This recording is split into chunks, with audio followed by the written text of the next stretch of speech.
Welcome to Eye on the Tigers News on this Friday afternoon. We're happy it's the end of the week, and we're happy you decided to join us. I'm Kennedy Lamb. And I'm Sarah Petricola. Here's the news we're following for you. The Justice Department will conduct a federal investigation into the chokehold death of an unarmed black man after a grand jury in New York City declined to indict the white police officer who applied the move, Attorney General Eric Holder said. The investigation will look for a potential civil rights investigations in the July 17th death of Eric Gardner, 43, who was confronted by the officer on suspicion of selling loose, untaxed cigarettes. A video shot by an onlooker showed Gardner telling the officers to leave him alone as they tried to arrest him, and one then responded by wrapping his arm around Gardner's neck in what appeared to be a chokehold. In an odd juxtaposition of heated emotion and holiday cheer, protesters found instant audiences at the Christmas tree lighting ceremonies, though they still had to compete with the festivities for attention. On Wednesday night in New York, police presence was heavy as hundreds of protesters stood behind rows of police barricades, jamming the sidewalks of Fifth Avenue, within sight of revelers attending the lighting of the Rockefeller Center Christmas tree. A block away on 6th Avenue, police in riot gear faced off with protesters behind metal barricades.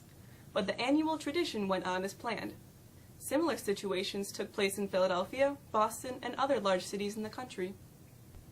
Emboldened House Republicans issued a stern but symbolic rebuke to President Barack Obama over immigration Thursday, passing a bill declaring his executive actions to curb deportations null and void without legal effect.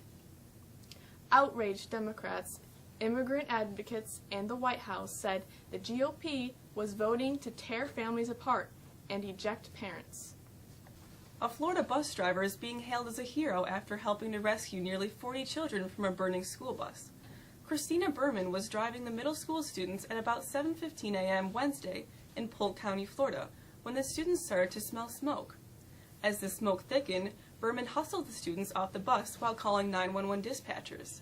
The fire grew so hot, it blew out the windows, peeled away the paint, and flattened the tires.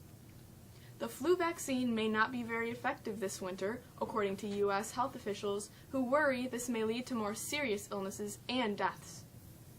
Flu season has begun to ramp up, and officials say the vaccine does not protect well against the dominant strain seen most commonly this year.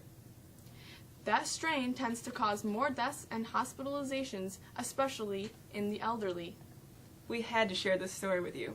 A chimpanzee is not entitled to the rights of a human and does not have to be freed by its owner, a New York appeals court ruled this Thursday. A 3-judge appellate division panel was unanimous in denying legal personhood to Tommy, who lives alone in a cage in upstate Fulton County. A trial-level court has previously denied the non-human rights of the project's effort to have Tommy released. The group's lawyer, Stephen Wise, told the appeals court in October that the chimp's living conditions are akin to a person in unlawful solitary confinement. Wise argued that animals with human qualities such as chimps deserve basic rights, including freedom from imprisonment. He has also sought the release of 3 other chimps in New York and said he plans similar cases in other states. We're enjoying some early sunshine today, but the question is, will it last? For some answers, here's Nathaniel.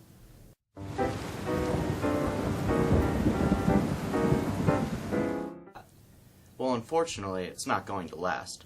Well, we're already seeing clouds starting to dominate the skies as we move into the afternoon, and that will set us up for some rain and maybe a wintry mix in some places Friday evening. Rain and then some snow for our Saturday. Saturday is going to be a raw day, as winds shift to the north and pick up. Sunday looks like a much more bright day as the sun makes an appearance, but it will be cold with highs in the upper 20s. Looking further out, Monday will have clouds and sun before we see our next chance of some measurable snow on Tuesday, as some coastal moisture moves up the east coast. We should be on the western fringes of that coastal system, but we may have to keep an eye on it. If it's the weekend, there must be some sports to talk about. Here's Patrick.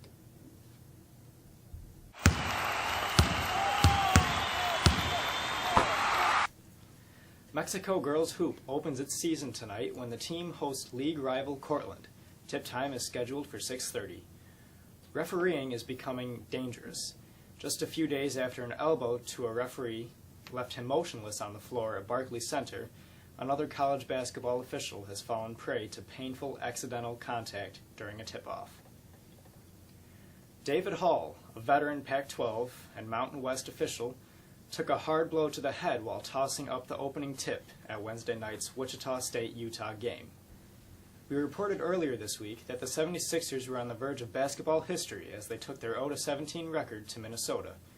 A loss would put them in the record books for the worst start in NBA history. Well, the Sixers, led by former Syracuse guard Michael Carter-Williams, avoided obscurity when they held on for the win. Speaking of the Syracuse Orange, they host St. John's tomorrow in the Carrier Dome. Tip-off is 5:15, and the game is available on ESPN2. And finally, we had to show you this heads-up play. In a cloud of apparent confusion, Penn State's Shep Gardner was just handed 2 points on a nice, shiny silver platter. Way to pay attention, kid. Nittany Lions forward Peyton Banks was fouled late in the first half of Wednesday's game against Virginia Tech, which was the Hokies' 9th foul of the half. That meant that Banks would go on to the line for a 1-and-1. It appears as though every player except Gardner thought that Penn State was in the double bonus. And finally, here's a quick look at the NFL schedule. The big game this Sunday will be in Denver as the Bills look to hold on to their slim playoff hopes by taking on the Broncos. The Jets take on the Vikings, and the Giants travel to Tennessee. With a peek at the calendar, here we bring in Shen and Corey.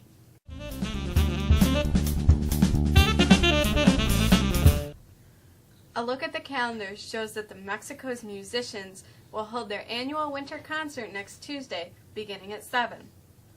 Members of Mexico's National Honor Society will meet on Monday.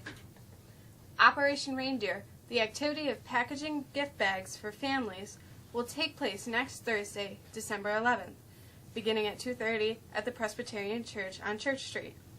Students will receive 3 hours of community service and may take the 5 o'clock bus home or provide their own transportation. Any student who is interested in participating may see Mrs. Harder in room 101. Of course, the Lady Tigers tip off tonight at 6:30, and the wrestling team travels to Webster for a tournament. And at 5 o'clock, the boys' swim team hosts rival West Genesee for a league meet. And we finish up today with a look at what happened in history with Emma.